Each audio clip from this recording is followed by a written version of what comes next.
Welcome to GHOSTWATCH2016. The three of us are watching Kamen Rider Ghost.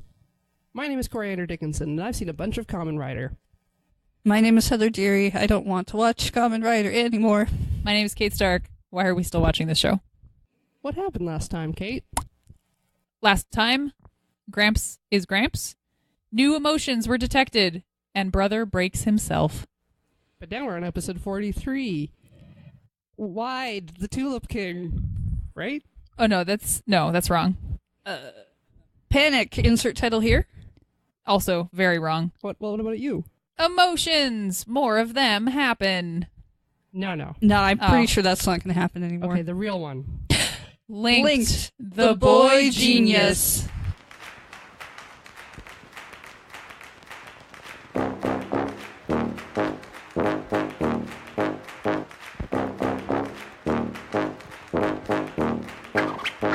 This episode was bad. There's 5 days left. Okay. Inexplicably. Last episode we watched, there were 18 days left, and it took place over a day. And it ended with Sweatsbro, crushing his own icon. And now suddenly... this one starts right then, with, his body dissolving in a coffin and then being teleported into the round room for some reason. I'm wondering if the writers realize they're like, oh, Beans, we only have 7 episodes left. The finale is probably going to be at least 2 days. I mean, there's no reason to make the show end at the deadline at all, because it has no reason to be at all. No. But they did. But why? Well, I think what you're missing is that time passes differently in Gnome Hell than it does in our world. It does, you're and right. in Gnome Hell, while he was crushing his icon very quickly, in our world, it was very slow and just dusts to the wind. Wait, is Gnome Hell Narnia? Yes. I think I figured it out. Whoa, you right? figured it out. Time moves differently. The show is way better now. Yeah. Spoilers, it's still not. It's not. Let's talk about this episode and try to get it over with quick because I saw too many nipples. So Sweatsbro is naked. Okay, well, the photocopier. Yeah. His body's in the photocopier after he crushes his icon, and then it gets teleported out. And I was hoping that he would just actually burn himself there And disappear But forever. No, he comes down in a capsule ice pod. It looked like spiderwebs. But Conveniently, strategically placed spiderwebs. around the Very the swimsuit thick. area. very thick spiderwebs around anything that was not his face and upper chest. As soon as he said thick, Corey and I glanced at each other and just started laughing. And then just very slowly. Thick. So this pod comes down. It is a Sweatsbro inside, and he is naked. He's very naked. And the lighting made his ribs very pronounced, and the fact that now I'm not here to nipple shame, but this dude had weird nips. And also, the only other person there is his sister. Just staring at him. Yep. It's a complicated family. Then She didn't ask for that.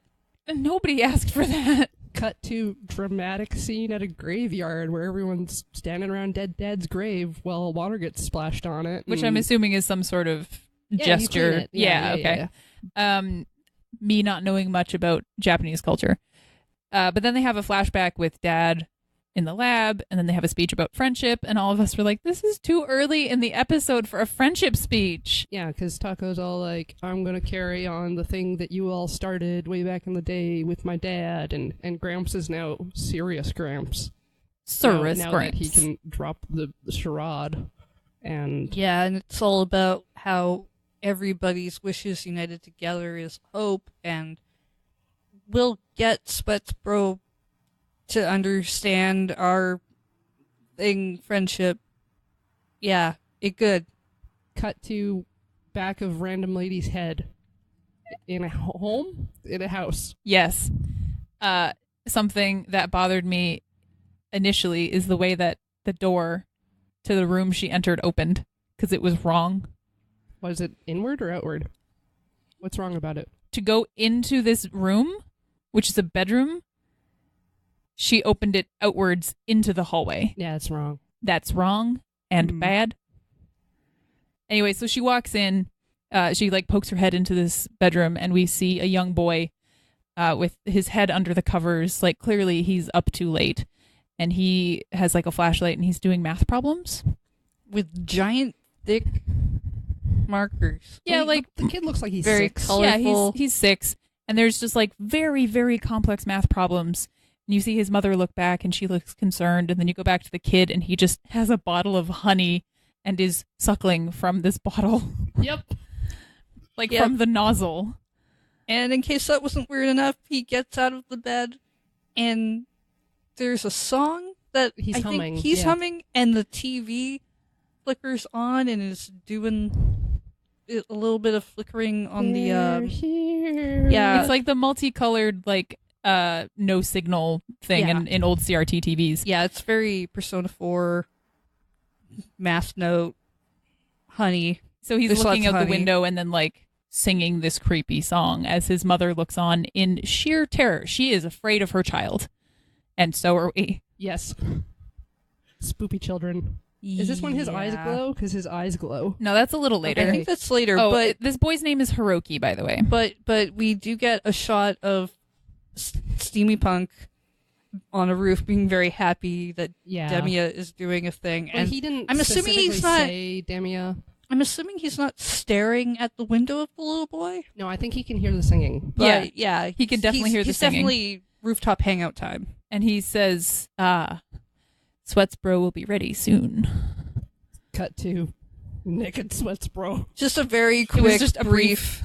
Well, this is when you noticed his nips. They did this like sweeping shot around this ice cave. It's weird. It's like they change angles or something. Oh yeah, but then it was like just multi-angle shot of this nips. pod of naked man. So imagine this, Kate.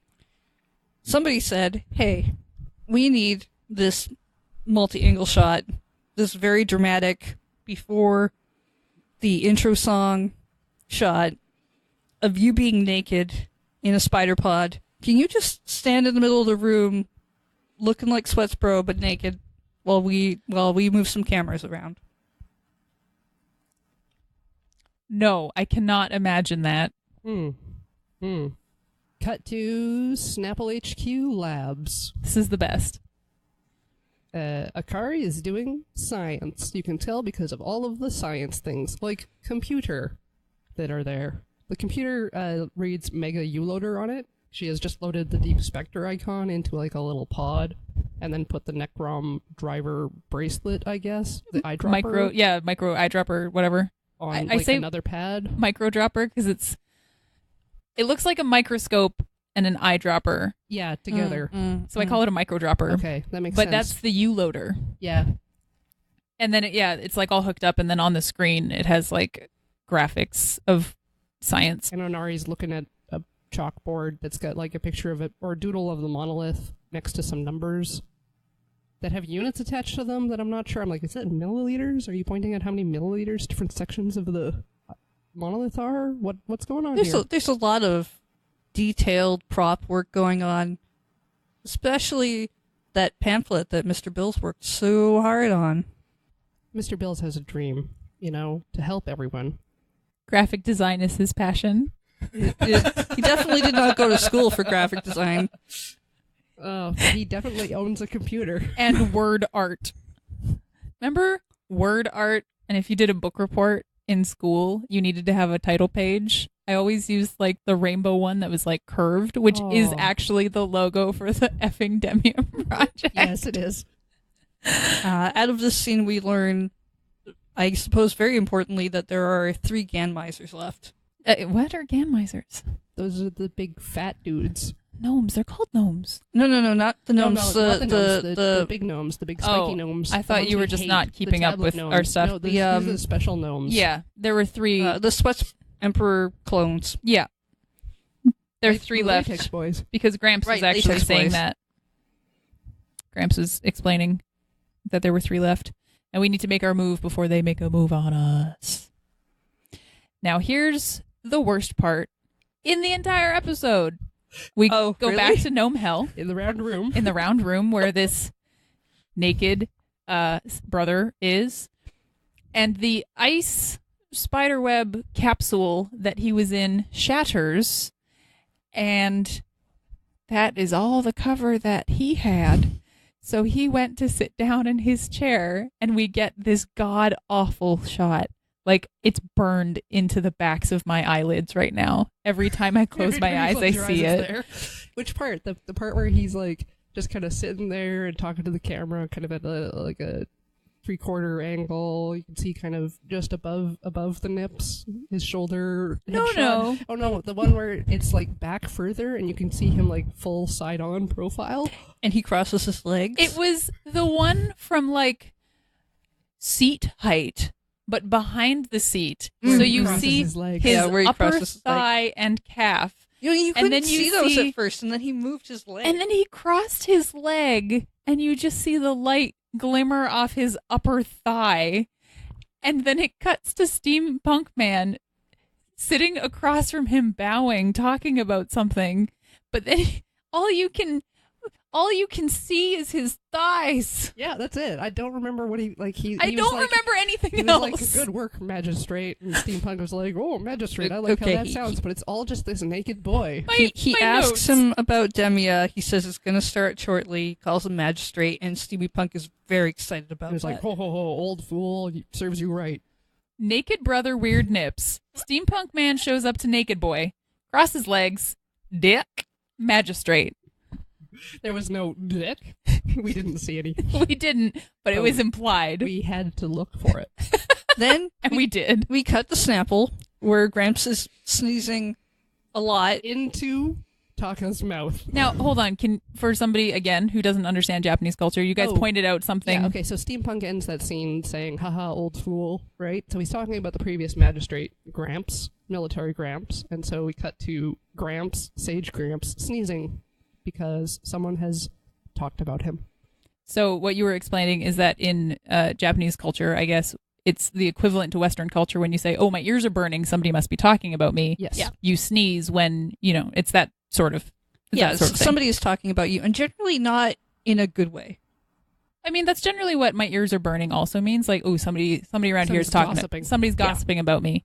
So I didn't understand. I just thought he was having a sneeze fit. So thank you for explaining that. Generally when they do it, when I've seen it in anime, it's like a person sneezes once. He sneezed like 3 times, and on the third one, he sneezed right into Taco's mouth, and it was weird and creepy and gross. And then when Onari comes up and starts talking to Akari, just in the background, Taco is like cleaning stuff out of his mouth. Oh, right. Yeah. This is when the comedy music also picked up. And Gramps And- is like looking at his fingers, like rolling something between Yeah, them. and then you see Onari, and it's like, oh, okay, that's why comedy music. But Gramps is just like, hey, yeah, no, you can leave. You're not Yeah, it's important. like Onari was up on the loft earlier helping, and now he's not up in the loft, and he's like climbing the stairs, and everyone's just like, oh, you're not necessary because you're dumb. Yeah, he asks Akari, who, reminder, like you said, he was doing like formulas with on the chalkboard.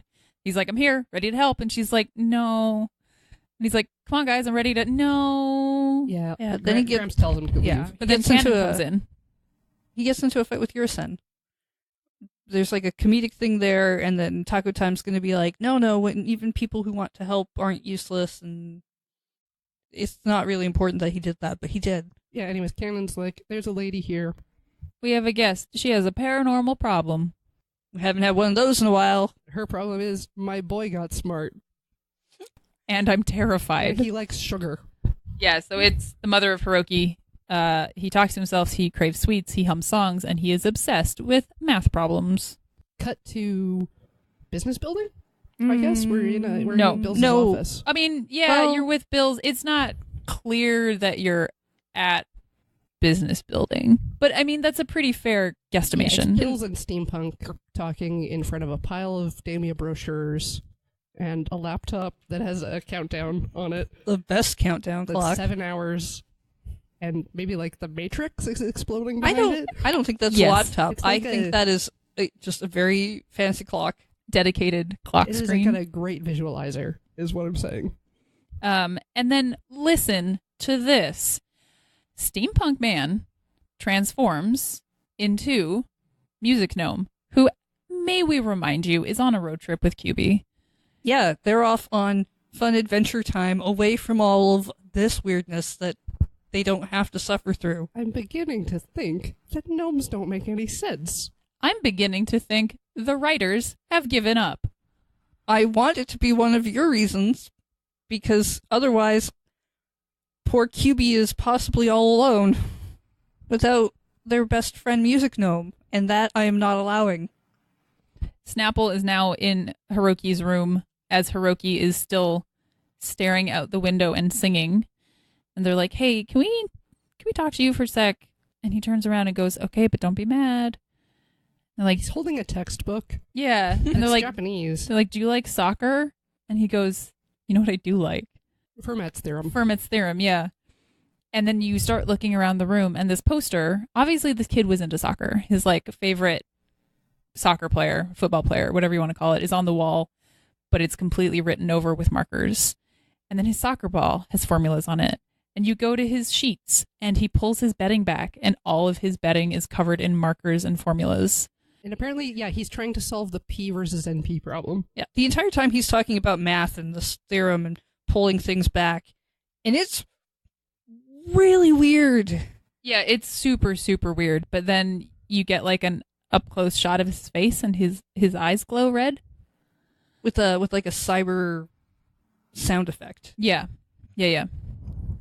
Definitely a digital something going on in his Which eyeballs. is important. It's not just one of those "I'm possessed by an evil thing" glow. It's a different kind of...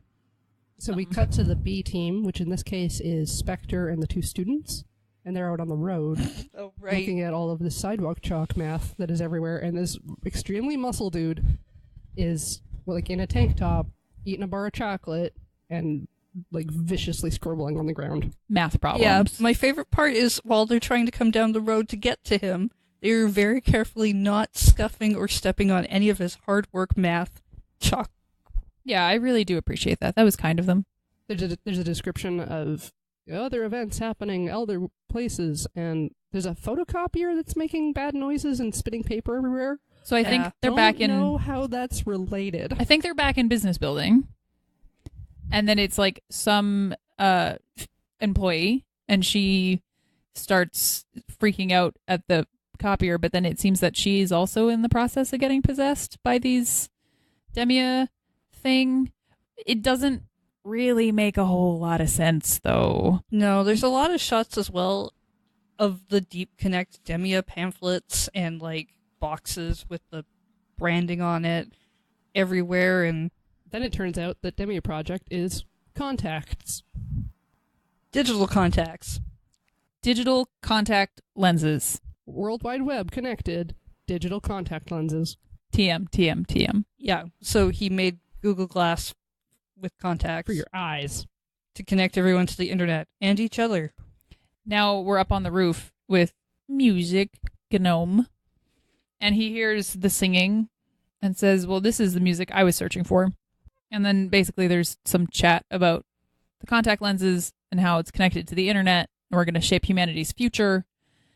Right, and is it Taco Time who's with them? It's Yeah. Taco and Onari. have Taco gone to and visit Mr. Nari, Bills. and they're talking to him, and they're like, someone must have taken your project and is doing an evil thing with it, because clearly you are not evil, and there's a strange song going on. And Mr. Bills is like, I hadn't heard about that, but there are like 50 million of these contacts out there, and look at my fancy laptop clock. These go live in like 6 hours. This And- is a terrible problem. People who were using the beta are hearing this song, and he's like, "But that's not one of the side effects." And Onari's all like, but they're also getting much smarter. And And he does something suspicious over by the pile of contacts. so then Taco phones Akari to tell her. And as this is happening, as he's talking on Condor phone, we see Onari sneakily putting in these contact lenses. Really obviously putting in contact Yes, lenses. not sneakily at all. And then instantly goes crazy with math. He starts just quoting pi. Yep. Which is not useful. Nope. It's and the numbers start appearing on the pillar above his head behind him. Without him drawing them, they just appear there. I think he's supposed to be seeing that. Like, it's just a visual Yeah. representation. It's not him doing a thing, but it's still His eyes have Really been opened to weird. reality. and smartness. I wrote down Onari, I know pi, I am smart. Taco then very quickly realizes what's happening and says, "Wait, you're using Demia? No!" And then Taco's voice cuts. Yes, they're talking, and then there's no sound, and for a moment, it seems as though my machine is broken. That I need for home stuff. Yeah. And then I remember Music Gnome is involved. Mm-hmm. And then he shows up.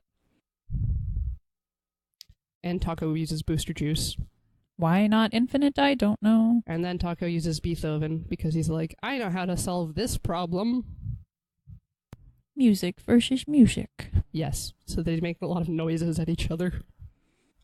We go back to Gnome Hell, and finally, Brother's wearing clothes. Yay! All white clothes. We all saw the cut to Gnome Hell. Were we all still expecting him to be naked? Yes. Because I was just very relieved when he had clothing on. Yes. Yes. Very much. It's white now. It's basically the same suit he wore before, but now it's white. Yeah, And the whole he's- military He's outfit. scheming something, but we cut away to Spectre, who has, Gone deep. well, he sees Clone Spectre coming up. And so he goes deep. Well, Clone Spectre goes regular Spectre, and they fights. My favorite part about this is just before he goes to fight the clone, the two students are like, "You can't fight him. That will hurt you." And he's just like, "It's fine. I got this. Poncho and Gramps will figure it out. I'm gonna go and do this anyway." So the fight with Steampunk concludes with him getting his butt whooped, and then being like, "You'll all hear my song eventually," which reminds me that he had Music Gnome compose a thing on piano for him, which is probably what all of the children are humming, or the one child, I guess. And he just gates away. Yeah. Then we're back at the Spectre fight.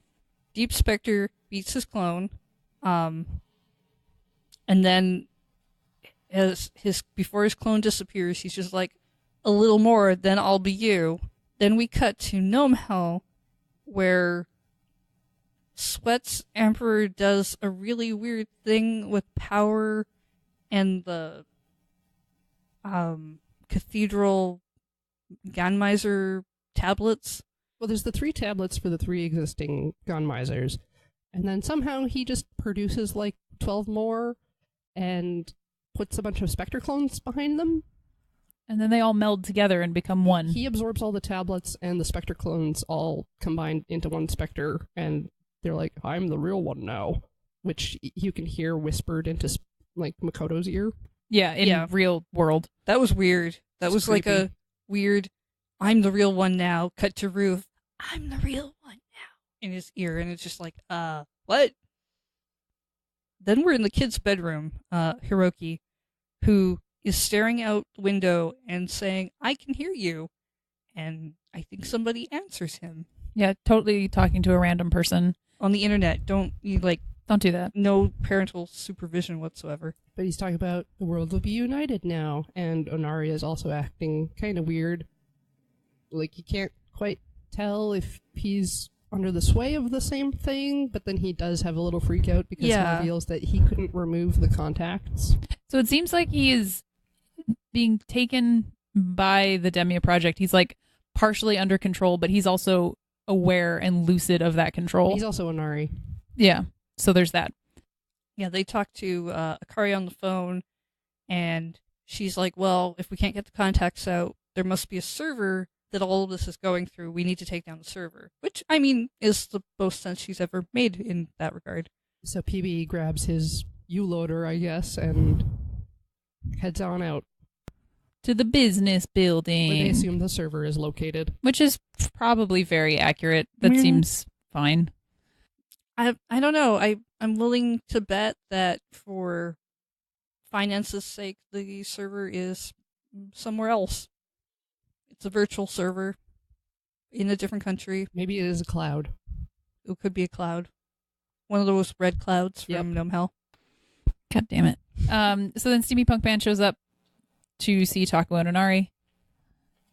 And he brought some gnomes. Which gnomes did he bring? Knife, and normal gnome. Completely normal gnome. Mhm. Very, very Mhm. normal gnome. Taco then goes infinite. Bunch of zombies folk. Not actual zombies, but like people who are clearly under the control of Demia Project show up wearing the contacts, and Steamy Punk Man is like, we can manipulate the Demia users, and then throws an icon at them and turns them into generic gnomes because their bodies suck up and they possess the Their bodies. souls get Sucked pushed into out? the icon. Yeah, they then have, they like, these become their own glowing icons. antennas. Yeah, Then the bodies fall, including Onari. including Who Onari gets a fall. special brown icon instead of a gray one. And he's like, wait, I'm in the middle of the formation. I must be special. Yeah, they do this weird Like a flying thing V. where they all change into a couple different formations, and his is not corresponding with theirs. But he's talking as the icon and says, I'm the middle. I'm different. But he's the only icon that doesn't change into a generic gnome. And so Infinite Taco is trying not to kill the generic gnomes, and PB comes up and starts punching them and is like, oh, you just have to destroy the icons and their souls will go back in their bodies. Very simple. And Thank that's goodness. exactly what happened. Thank goodness we have Poncho Boy, who is willing to experiment and test out with people's lives to make sure that, hey, if I just break their shit, they'll go back to normal. So it's mostly just them killing a bunch of people and shooting at Steampunk Man, who is trying to hide behind trees and other shenanigans, and then winning the end. So then Steamy Punk Man draws a little eye portal, leaves through that. Everyone detransforms, except Taco, who is like trying to punch Onari's icon to keep him or to bring him back into his body. And Onari's like, no, I want to stay. And instead of doing anything good and constructive, goes and possesses Poncho Boy. Because he's like, no, this is dope. I want to do this. Which is the best part of this episode, because then we get to see Poncho Boy acting kind of manic. He acts exactly like Onari and does like that actor did a very good job because did like the right facial expressions and the hand gestures, and I was like, that is Onari inside Poncho Boy. That sentence is not anything I expected to say. I don't know why it's happening. And then in the background behind them, a TV that has been on the side of a building this entire time suddenly turns on and does an ad for Demia and how that's going to launch soon in like 3 hours. Like you do news report announcement things, you know? Yeah, it was Just like a big TV billboard. We're a giant mega corporation. We've shipped 50 million units. We should advertise maybe now. Yeah, especially 3 hours before we're going to launch this product that we would really like to sell. Oops, whoops. Yep. This episode had nips. Too many. It's better than what I was expecting, because I was expecting Sweat Emperor to combine with 3 tablets, so just like an extra wide. You did mention that last time. It happened quickly. I'll say that much, and that is a redeeming factor of this episode. It happened at us And quickly. there wasn't a lot of talking. Thank God. It's worse when there's a lot of talking. It's true. It wasn't like there was an info dump or anything. There was just a few things kind of thrown out there. If but it was every mostly episode shown. could be like this, it would be so much easier. I miss when we were finding new friends and powers and stuff. Yeah, that was fun. Like, can you imagine the Goemon introduction episode again, where they're like all stylistic and theater based? No, I don't remember any of that. I've literally blocked it out of my mind. That full moon fight with Bird Boy. Don't remember. No, I remember that. Yeah, right. Yeah, that was sick. I kind of miss Scary Teeth Man. I don't. He had He more. must still be alive. He had way more story going on about him and like He has a revenge reasons. plot. Like he had a reasons greed. to do things. Damn. Why is Steamy Punk even a character? Like, we already had an evil scientist. The fact that you're asking these questions is shocking to me. Yes. Why are you putting more effort in than this show is worth? I made a commitment. You know, I mean, I did too.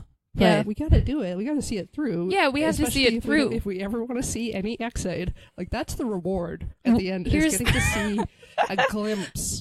Corey, Just a glimpse of Corey. something better. Corey, I know you watch a lot of Sentai, so you know that sometimes that there are rewards, and that might work for a reward for you. I'm not so sure Kate is sold into the idea, given that this is the first thing we showed her, And that- it is that- so bad. that another Sentai series is going to be a reward. This is so bad. You all agreed before we started recording that this is a bad show. Yeah, we did. Why you do this to me? I didn't know, like, the the one before this was good, and the one before that was amazing. And when we started this podcast, they didn't have this many episodes out, so people knew yet. And like, people don't like Forza, which is one of my favorite, but it's hard to take other people's opinions into account. It's Yeah. like, people are like, Ghost isn't great. And I'm like, well, you don't like Forza, so shut up. And then you started watching this and you're like, Ghost isn't great. I wasn't expecting it to get worse. We all agree that the first 10 episodes were pretty cool. Yeah, we were on board for those. And then we all kind of also agreed that the writers and actors just kind of gave up. They're like, this isn't worth the effort anymore. I don't know if the actors have given up so much as they just don't have a lot to work with. No. Like, your job today is to stand in the middle of this room naked. Because let's not forget Onari as a metalhead. Oh, yeah. Yeah, that was good. Thanks for listening to our podcast. Please like and subscribe. Tell your friends. Tell a friend. Tell your one friend. If you can't follow what's going along with the plot, don't worry, neither can we. If you see a takoyaki, eat a takoyaki. Do takoyaki at the problem. Where can they find us? The internet. 2016.xyz. On the internet. Thank you. Thank you. And on Twitter and stuff too. And on Twitter and stuff too. Bye. Bye. Bye.